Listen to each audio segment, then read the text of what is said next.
Did the world just witness the moment a media empire icon lost control, or is something much darker unfolding behind that perfectly curated smile of Oprah Winfrey? Because what people saw at Paris Fashion Week wasn't just a walk, it was a warning, a slow, almost painful glide that had everyone whispering the same chilling question: what is really happening to Oprah?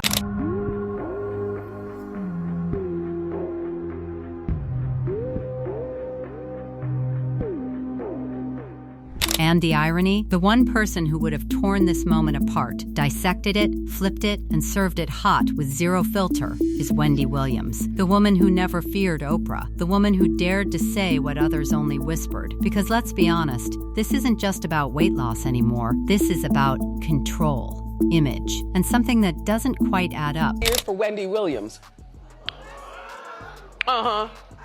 They meant to say Gail. But I thought that this was a joke myself. I'm like, nobody needs to shed tears for me. I got this on lock. Look closely, not at the headlines, not at the praise.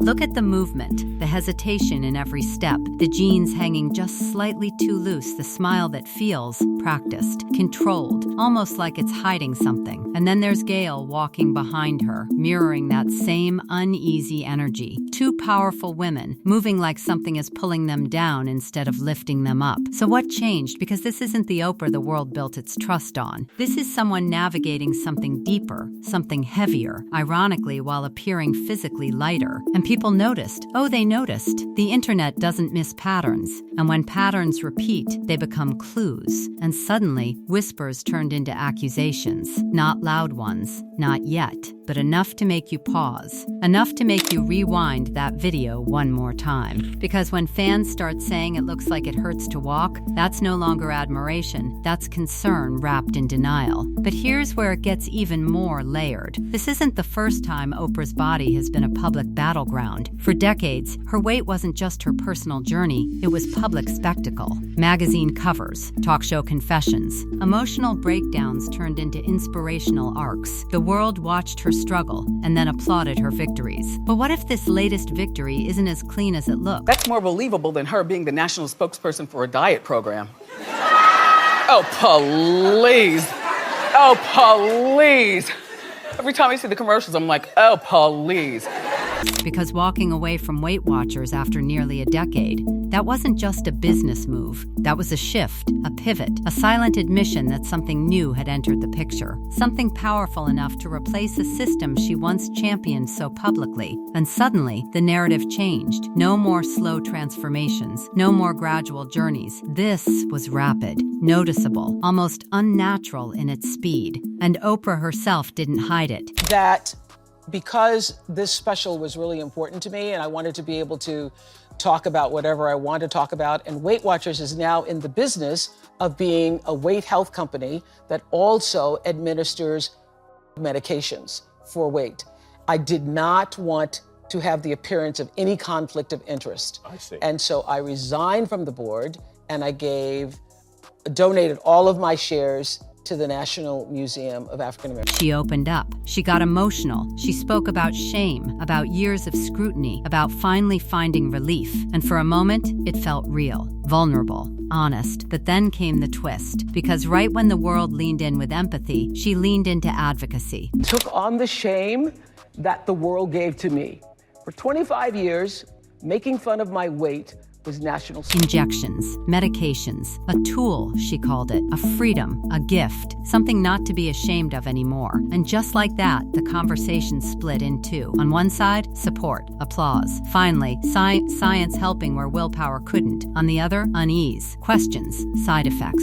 Stories that didn't make headlines but circulated quietly. Stories of complications, of people going too far, of something that starts as a solution becoming a dependency. And that's where things get uncomfortable. uncomfortable, because when a global icon promotes something this powerful, it doesn't stay personal. It becomes influence. It becomes trend. It becomes something millions might follow without seeing the full picture. And now, the cracks are starting to show. Because what people saw in Paris didn't look like freedom. It looked like strain. It looked like effort. It looked like someone pushing through something instead of enjoying it. And suddenly, all those past moments start resurfacing. That missed appearance, that sudden illness, that hospitalization that was explained away as dehydration. But was it really that simple? Or was that just the version the public was allowed to hear? Because once doubt enters the narrative, everything gets re-examined. Every step, every smile, every absence. And this is where the silence gets loud. Because while Oprah maintains control of her story publicly, behind the scenes, there are whispers that someone else has been watching closely. Someone who has never been afraid to connect dots others ignore. Wendy, not on TV, not in headlines, but in conversations, allegedly. And if there's one thing Wendy Williams built her entire career on, it's spotting what others pretend not to see. And let's not forget, these two have never exactly been allies. There's history here, tension, moments that felt small at the time, but now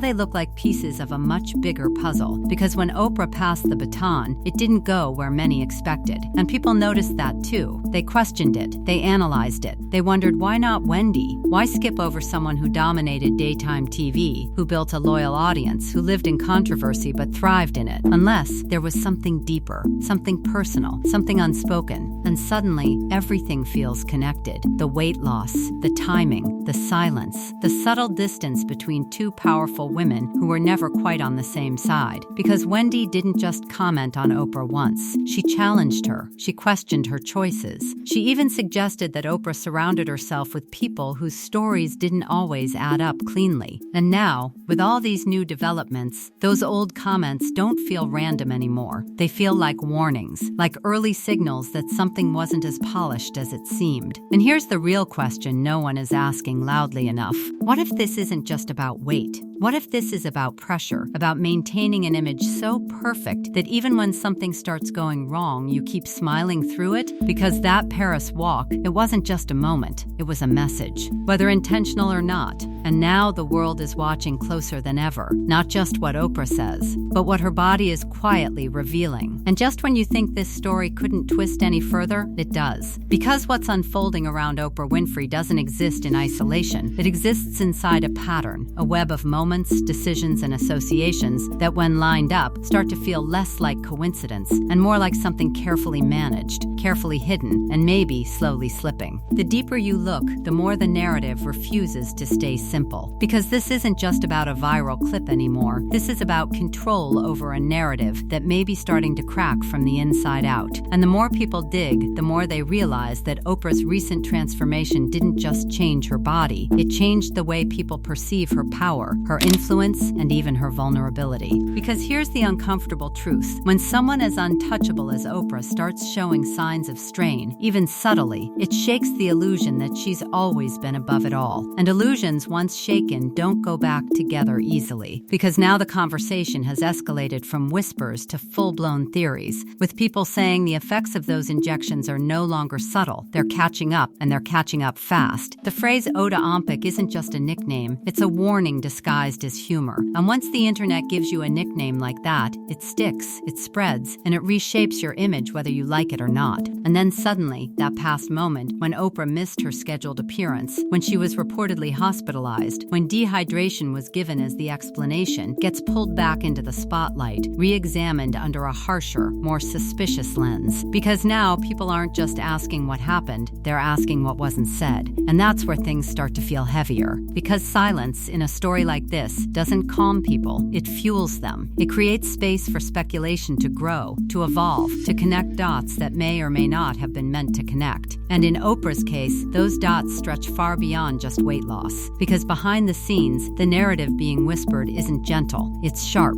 It's questioning whether Oprah has crossed a line, not just physically, but publicly, by leaning so heavily into something that may be giving her results at a cost people can now visibly sense. And that Paris moment, it didn't just just trigger concern, it triggered doubt. Because when a transformation starts to look uncomfortable instead of empowering, people don't celebrate it, they investigate it. And that's exactly what's happening now. Every past interview, every statement about freedom and relief, every emotional confession is being replayed, but this time through a different lens, a skeptical one that asks whether the narrative was always complete or carefully edited. And then there's the tension, the unspoken lingering tension between Oprah and Wendy that suddenly feels more relevant than ever. Because when Oprah publicly passed the baton, and it didn't go to Wendy, it didn't just feel like a career decision, it felt like a message, a quiet but deliberate distance. And people noticed. They always do. Because in an industry built on visibility, even subtle exclusions speak volumes. And now, looking back, that moment doesn't feel random.